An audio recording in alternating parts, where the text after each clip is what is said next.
Banyak syarat. Baru bisa dipergauli kalau sudah dibayar maharnya.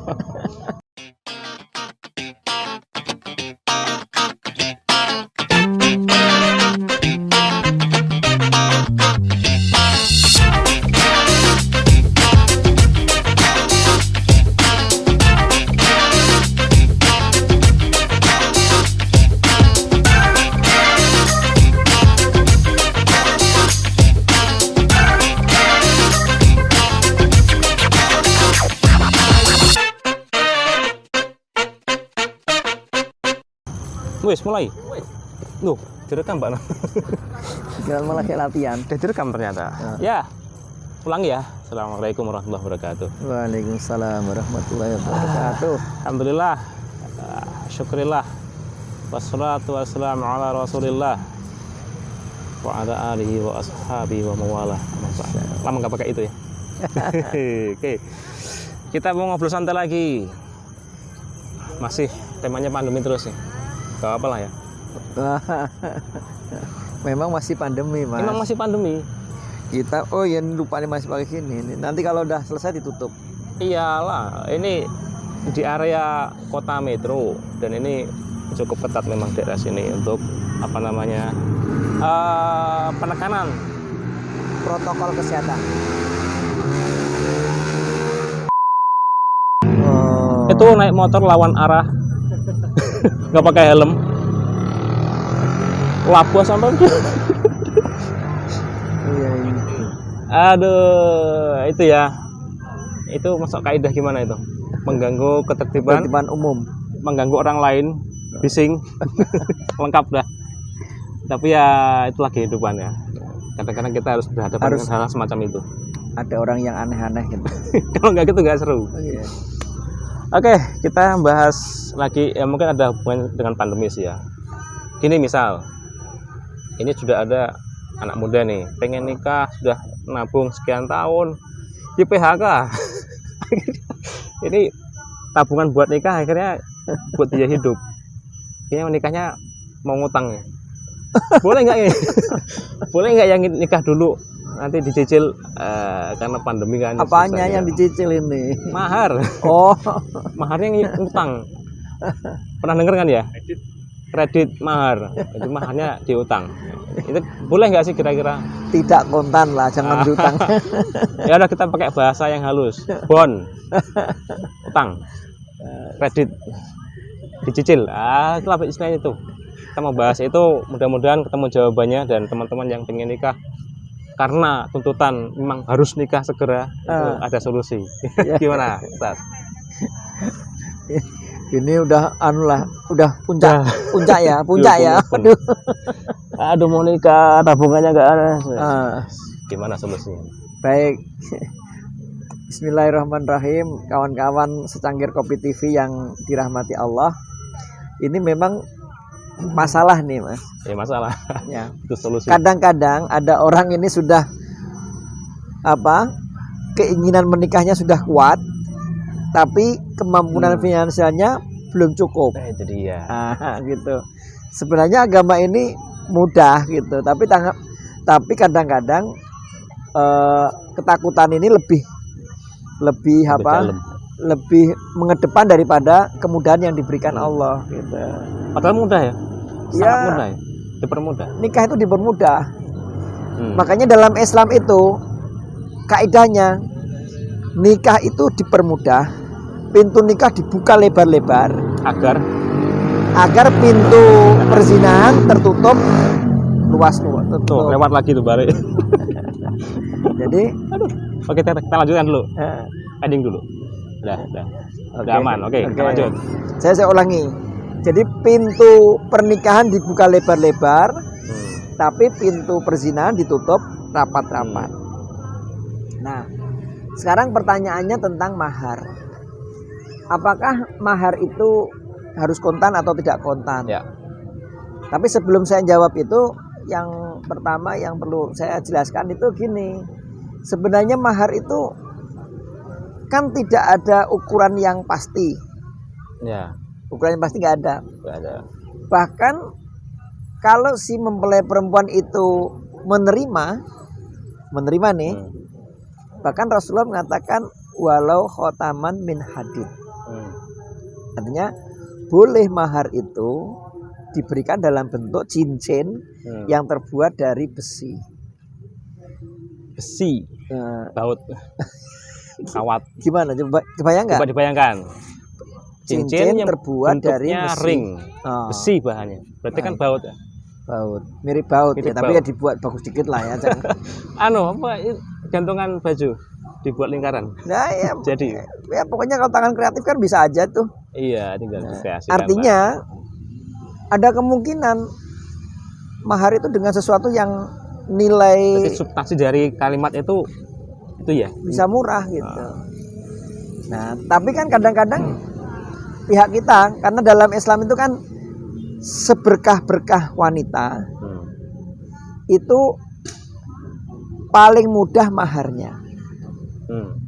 Jadi kalau mencari istri itu salah satunya kriterianya itu keberkahannya itu yang minta Paling maharnya paling mudah. Aisaruhunna maunah. Ya paling mudah maharnya. Tapi bagi laki-laki, nah ini bagi laki-laki nih. Jadi kalau bagi wanita itu kalau masalah mahar itu cari yang mudah. Beri kemudahan, Mas. Dek, kamu mau mahar apa? Gitu kira-kira gitu. Ya, monggo yang kamu siap. Nah, itu kan kira-kira itu ciri-ciri lah wanita yang berkah itu. Tapi kalau yang bagi laki-laki, kata Rasulullah, sebaik-baik kamu gitu adalah yang paling baik pemberiannya kepada istrinya.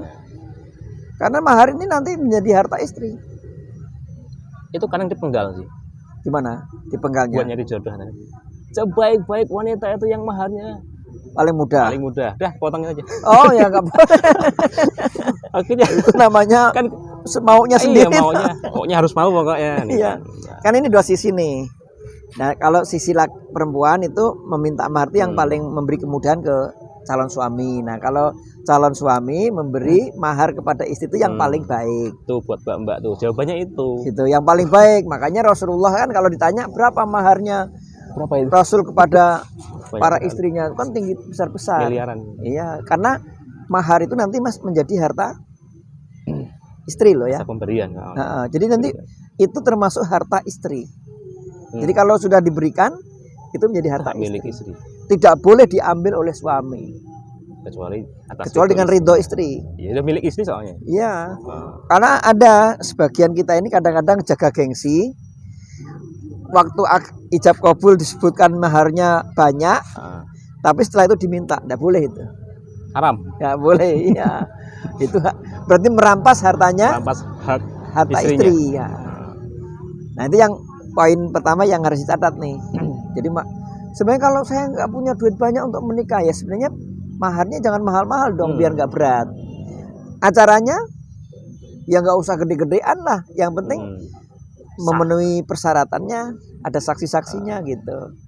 Disesuaikan aja dengan kemampuannya, jangan terlalu berat. Nggak usah depan gengsi lah. Ya, apalagi di musim pandemi ini.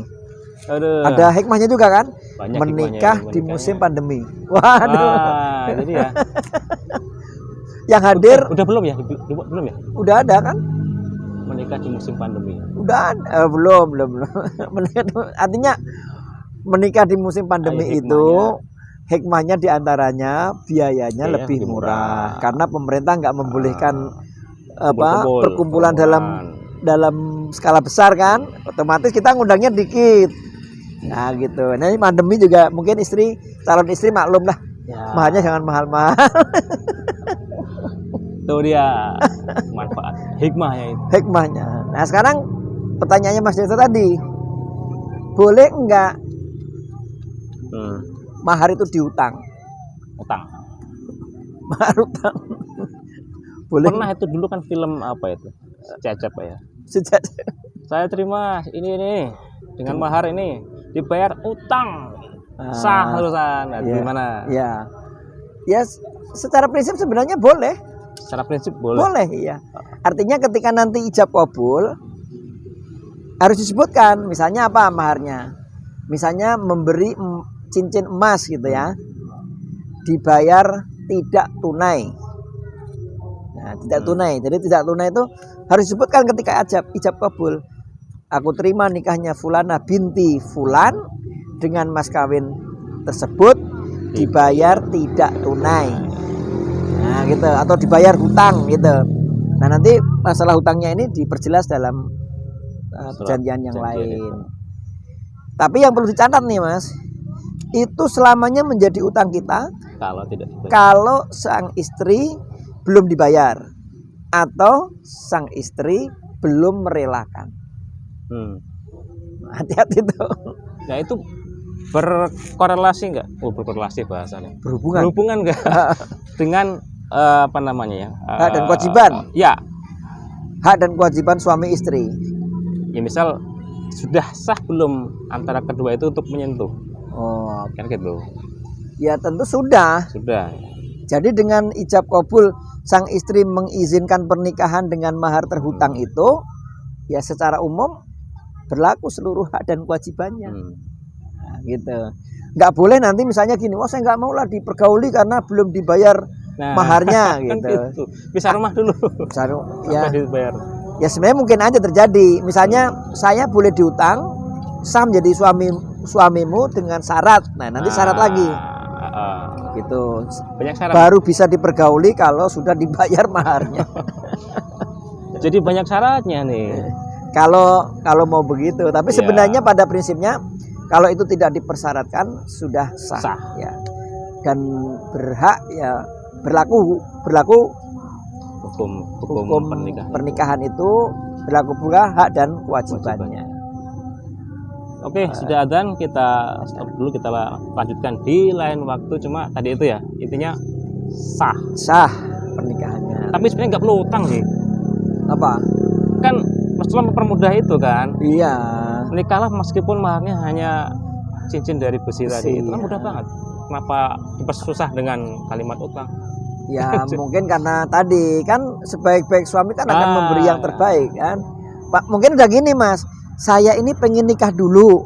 Nah, tapi panennya masih 3 bulan lagi nih, gitu misalnya atau berarti sudah pasti itu hitung-hitungan. Ya secara Jadi kira-kira lah ya. perkiraan manusiawi ini saya udah nanam padi misalnya kalau dia petani.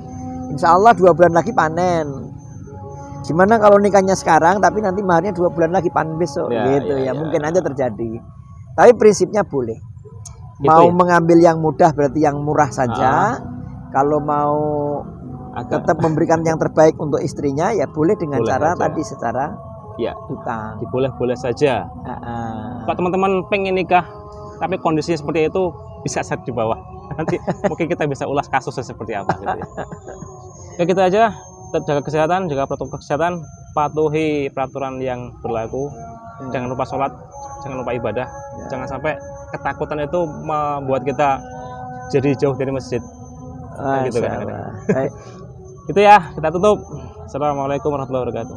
Jangan lupa like, share, subscribe, komentar yang banyak. Assalamualaikum warahmatullahi wabarakatuh.